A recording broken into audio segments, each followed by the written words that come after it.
बहू हो तो ऐसी वरना ना हो। यह लो मम्मी 3,000 आपके पास रखो।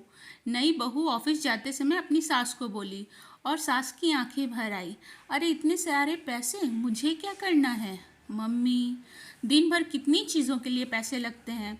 मैं 1 महीने से देख रही हूँ। सब्जी वाला, फ्रूट वाला, कभी काम वाली ज़्यादा पैसे मांगती है।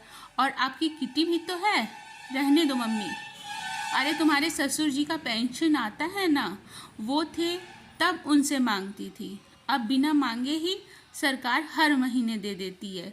सास हंसकर बोली, मम्मी आप अपने किटी ग्रुप के साथ पिक्चर, भेल पार्टी, कोई नाटक ऐसे प्रोग्राम करा करो, अपनी ज़िंदगी जियो।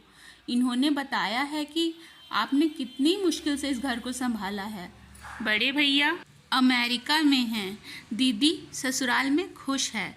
अब आप भी अपनी दुनिया बनाओ। मुझे पता है आपने अपनी सारी इच्छाओं का गला घोंटकर ये घर बनाया है।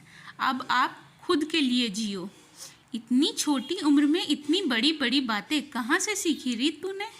मैं 10-12 साल की होगी।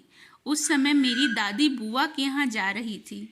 मम्मी ने जल्दी से 600 रुपये निकाल के उनके हाथ पर रखे और बोली, वहाँ बच्चों को बाहर ले जाना, नानी की तरफ से कुछ खिलाना पिलाना, खिलौने लेकर देना। दादी मम्मी के गले में लगकर रोने लग गई। इतने पैसे कभी दिल खोलकर खर्च किए ही नहीं, ऐसा बोलने लग गई। तब से मम्मी और दादी गहरी सहेलियां बन गई थी। जैसे मम्मी, मुझे मालूम है घर संभालने के लिए आपको अपनी जॉब भी छोड़नी पड़ी। कितना बुरा लगा होगा आपको, कितनी इच्छाओं महत्वाकांक्षाओं का दम घोटना पड़ा होगा। इसके अलावा हर छोटी बड़ी बात के लिए पति के सामने हाथ फैलाना पड़ा होगा। तब पति भी एहसान जताकर पैसे दिया करते थे। आपकी पेंशन रहने दो मम्मी, मुझे कभी ज़रूरत रहेगी तो मैं आपसे ही मांगूंगी। अरे बेटा, सब कुछ आज ही बोलोगे क्या? तुम्हें ऑफिस में देर नहीं हो रही? जल्दी जाओ।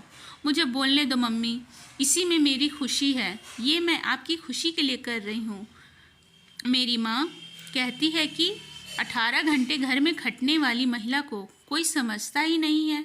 लेकिन तुम अपने सास की मेहनत को ध्यान में रखना। प्यार दोगी तो प्यार ही पैदा होगा। सास ने भरे हुए मन से, प्यार भरे दिल से बहू के गाल थपथपाए। आँखों से ओझल न हो तब तक दरवाजे पर खड़ी रही। बहू आने पर मैं और घर की 4 दीवारी में बंद के रह जाऊंगी, ऐसा सोचा था। पर तूने तो दरवाज़ा खोलकर मुझे बाहर का आसमां दिखा दिया।